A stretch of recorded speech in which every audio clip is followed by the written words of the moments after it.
Bonjour Haïti, bonjour le monde, bonjour à tous les amis de la cité des poètes, en espérant que vous êtes bien. Alors, motivez. Dans cette vidéo, on va vous parler de la ville de Jérémie en quelques minutes. Mon nom c'est Pierre Renous. Et là, n'oubliez pas de liker la vidéo, partagez-la et abonnez-vous à la chaîne. Merci. Alors, on y va.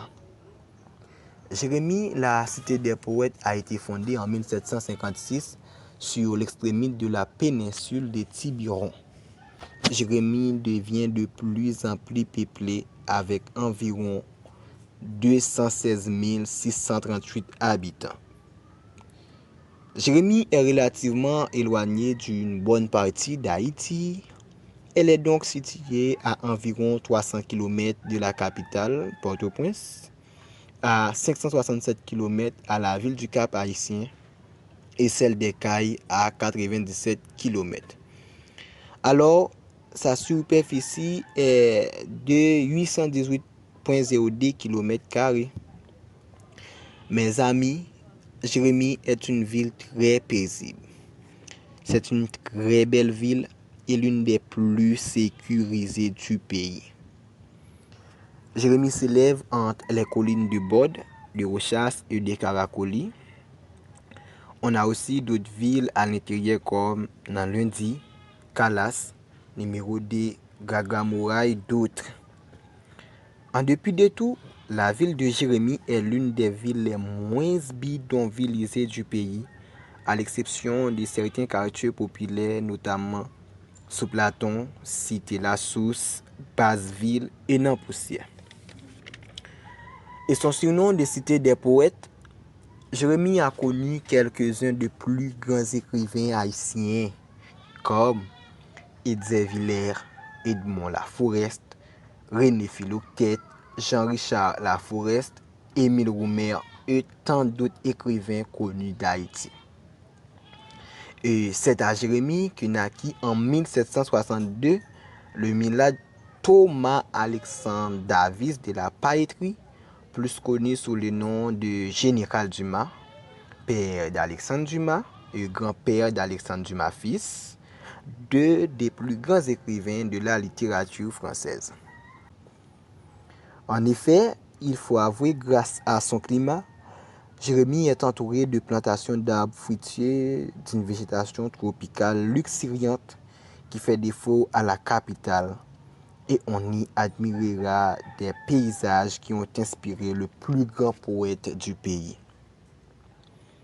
La ville de Jérémie est traversée par la rivière de la Grand'Anse avant d'aller se jeter dans le golfe de la Gonâve. Et c'est bien le pont de la Grand'Anse qui est l'entrée de la ville et qui relie la ville de Jérémie avec les autres grandes villes du pays et facilite les transports de bus, motocyclettes, bicyclettes et les piétons qui veulent entrer et sortir de la ville. Bref, ce pont a été construit et inauguré vers les années 1950 sous le gouvernement de Dumarsais estimé.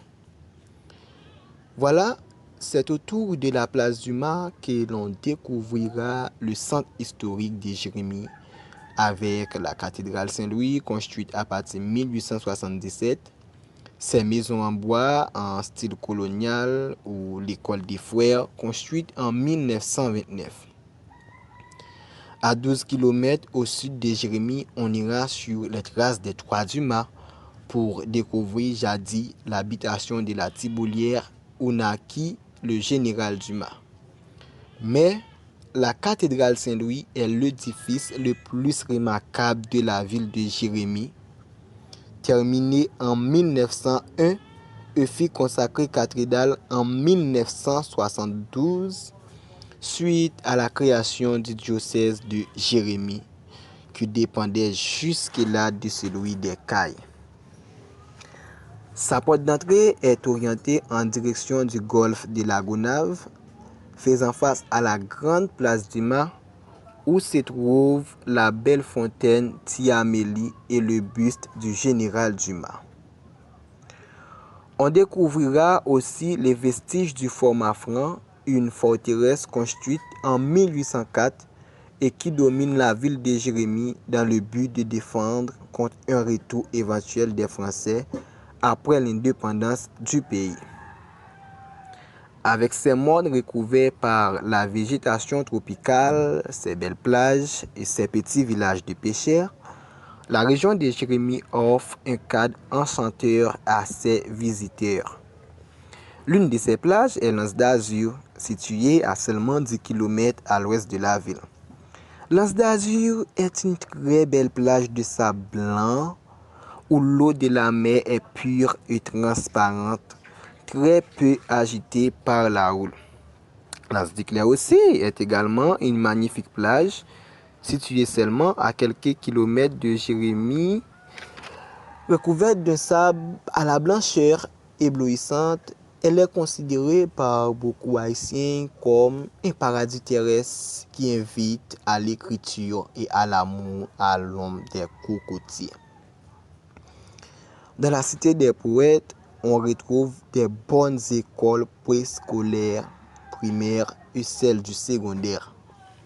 Et aujourd'hui, la ville commence à évoluer grâce à des universités pour aider les jeunes à apprendre des métiers.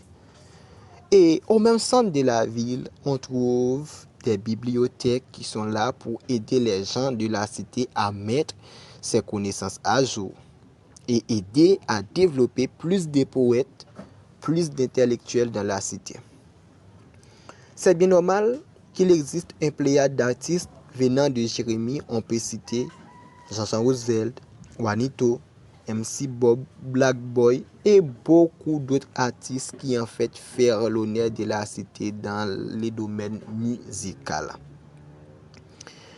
Il y a donc très peu d'hôtels à Jérémie, mais avec des chambres très agréables, des salles de bain, etc. Il y a des restaurants, des bars qui contribuent à la beauté de la ville. Il y a aussi des artisans qui travaillent en l'honneur de Jérémie. Oups, Jérémie est une très belle ville. Et n'oublie pas, à Jérémie, le tom-tom est la vedette gastronomique. C'est fait à base de l'arbre véritable. S'accompagne d'une sauce de kalalou gombo très gluante. Il faut également ajouter une pâtisserie de la ville des poètes. Le comparette est très répandu dans la communauté. Certains Jérémiens qui vivent à l'étranger ou dans d'autres régions du pays en réclament l'occasion se présente un ami ou un familier qui va à Jérémie est souvent sollicité pour ces genres de commission. Porter un comparette pour moi les retourner est une demande qui revient continuellement. Alors, Jérémie est une très belle ville. C'est une ville très paisible, très cultivée, pleine d'intellectuels. À travers Jérémie, la nature, dans une exposition permanente, affiche son extravagante générosité. Waouh! J'aime les bruits plaintifs de ces vagues d'argent, de ces flots en démence qui chantent l'hymne ardent, harmonieux, changeant de l'océan immense.